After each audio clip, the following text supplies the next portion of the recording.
There is a specific kind of exhaustion that you know all too well. It is not the tiredness of physical labor, nor the fatigue of intellectual work. It is the exhaustion of being perpetually watched. Consider this scenario. Your phone vibrates. You see the name on the screen. Perhaps it is your mother, or perhaps your father. And in that split second, before your conscious mind can even register the caller, your body reacts. Your stomach drops. Your chest tightens. A wave of irrational guilt washes over you. You ask yourself, are they okay? Did I forget to call? Are they mad at me? You answer the phone not out of desire, but out of duty, or worse, out of fear. If you are watching this, it is likely because you have lived your entire life feeling less like a child and more like an emotional thermostat for your household. You learned, from a very young age, to read the room. You became a master of micro-expressions. You knew that if she was unhappy, the whole house was cold. If he was anxious, it was your job to fix it. You have been told that this is love. Society calls it being a good child. They call it closeness. But deep down, in the quiet moments when you are alone, it does not feel like love. It feels like suffocation. This is not standard familial bonding. In the realm of depth psychology, we call this enmeshment. It is a state where the boundaries between you and them are so blurred that you no longer know where they end and where you begin. You are not an independent entity. You are an extension of their ego, a limb that they cannot bear to sever. You are likely the golden child, or perhaps the counselor. You are the one they vent to about their marriage, the one they rely on for their happiness. And you feel guilty. You feel guilty for wanting to leave. You feel guilty for not picking up that phone call. You feel guilty for simply existing as a person separate from them. But let me tell you something that your guilt has hidden from you. This heaviness you feel, it is not a moral failing. It is a symptom. What you are experiencing is the archetype of the devouring mother, a force that loves you so much it threatens to consume you whole. In this video, we are going to dissect the psychology of this dynamic. We are going to look into the mirror of your childhood to understand why you were chosen for this role. We will not just describe the cage, we will find the key.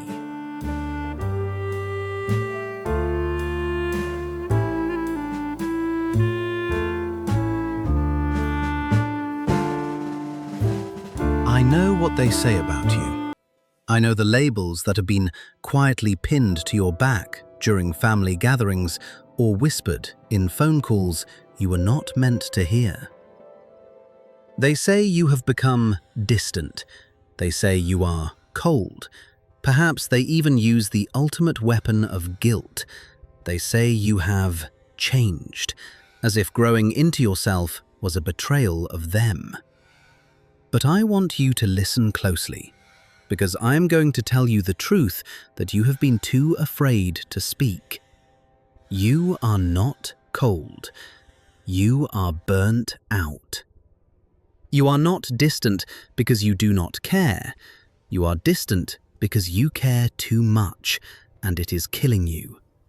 Your withdrawal is not an act of malice. It is an act of survival. Society, with its superficial understanding of family dynamics, looks at your silence and calls it ingratitude. They quote ancient proverbs about filial piety. They tell you that family is everything and that you owe your parents your life. But this is the defense we present to the court of your conscience today. There is a fundamental difference between honoring your parents and being consumed by them. The world sees a child ignoring a loving parent, but we see a drowning person trying to gasp for air. We see a psychological immune system kicking in to prevent total ego death. Think about your bad habits. You ignore texts for days. You keep your conversations surface level. You avoid sharing good news because you fear their reaction, whether it be jealousy or over-involvement. These are not character defects. These are boundaries. But because you were never allowed to have verbal boundaries, you had to build physical ones. Because you could not say no, you had to say nothing. You have built a fortress of silence, not to keep love out, but to keep chaos from overwhelming your fragile sense of self. In a home where there were no doors, you had to build walls inside your own mind. It is a lonely position to be in, to be the villain in their story, simply so you can be the protagonist in your own. You carry the heavy burden of being the only one who sees the dysfunction for what it is. So, let us acquit you of this crime. You are not a bad child. You are a separate human being fighting for the right to exist autonomously. And that fight, that struggle to separate from the source of your life, is the most difficult psychological task a human can undertake. But why? Why does it feel so impossible? Why does the devouring mother refuse to let go? To understand this, we must look beyond behavior. We must look into the shadow.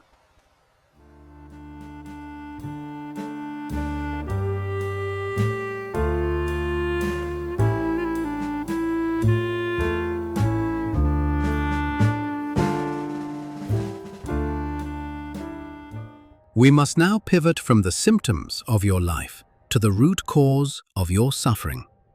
We must identify the hidden variable that governs this equation. Why does a parent consume their child? Is it malice? Is it evil? Rarely. The truth is far more tragic. Carl Jung, the founder of analytical psychology, left us a haunting insight that acts as the master key to your situation. He wrote, "Nothing has a stronger influence psychologically on their children than the unlived life of the parent." The unlived life of the parent. Think of your mother or your father. Look past their anger, past their guilt-tripping. Look at them as human beings. What dreams did they abandon? What traumas did they bury? What emptiness haunts them when the lights go out? The devouring mother archetype arises not from an excess of love, but from an excess of void. Because they could not self-actualize, because they could not confront their own internal dragons, they turned to the nearest available vessel to fill that void. You. You became their proxy self.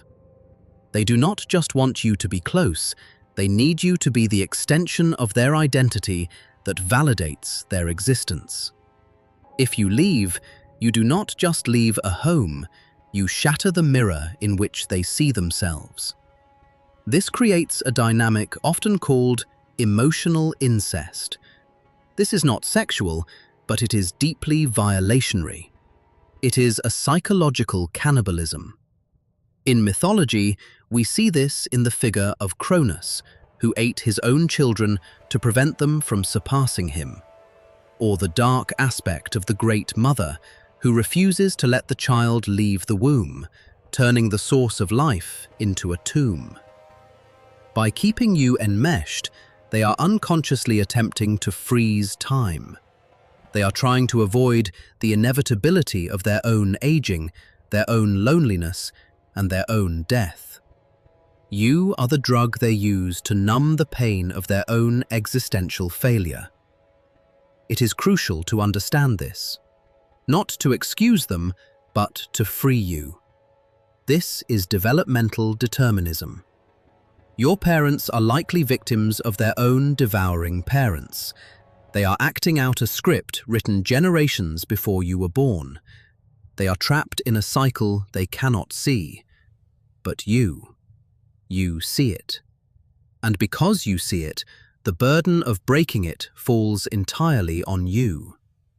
Here, we must apply the wisdom of Stoicism. Epictetus taught us that we must distinguish between what is up to us and what is not. You have spent years trying to fix the relationship. You tried to explain your feelings. You tried to set gentle boundaries.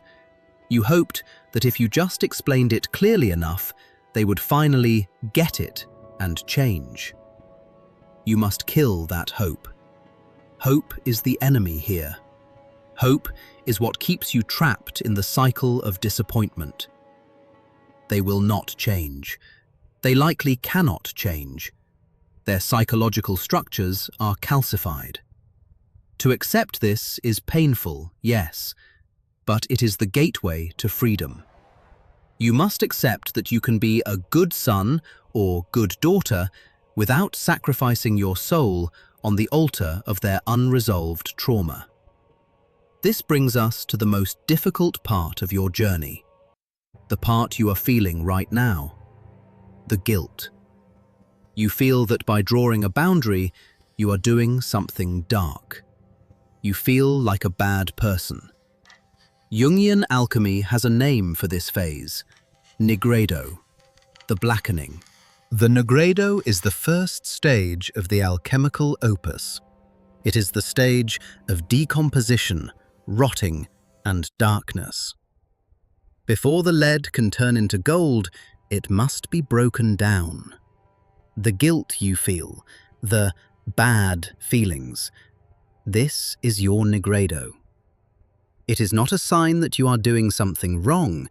It is a sign that the old enmeshed identity is dying.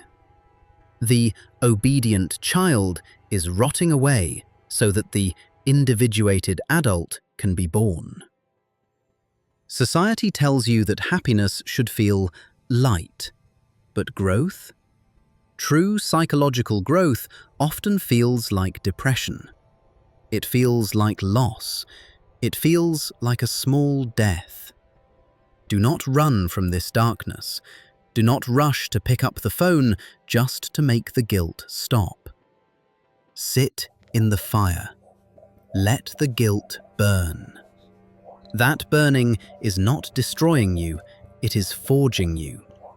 It is burning away the false self that was constructed to please them, leaving only the indestructible core of who you truly are. In every hero's myth, the hero must leave the village. Often, this requires a symbolic betrayal of home. In psychology, we call this symbolic matricide or patricide. It does not mean harming your parents. It means killing the internalized authority of the parent inside your head.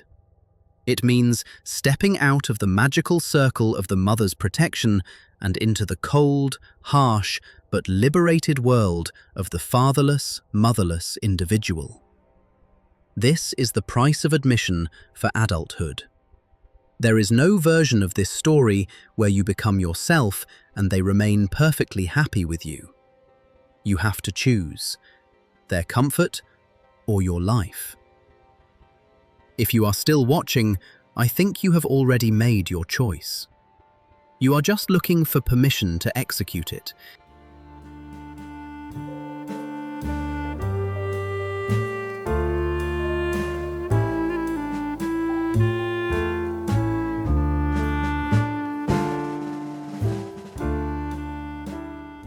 If you have made it this far, it is because you recognize the cage I have described. You know the weight of the invisible chains. But looking at the screen right now, you must realize one thing. You are not the only prisoner. There are thousands of others who are walking this same silent path. carrying the same secret guilt. I invite you to turn the comment section below into a sanctuary. Do not just leave a comment for the algorithm, leave a testament to your reality. Write down the moment you realized you were living someone else's life. Write down the boundary you are afraid to set. By articulating your story, you drag the devouring mother out of the shadow and strip her of her power. Read the stories of others. Validate them. In this corner of the internet, we do not judge the ungrateful child. We honor the survivor.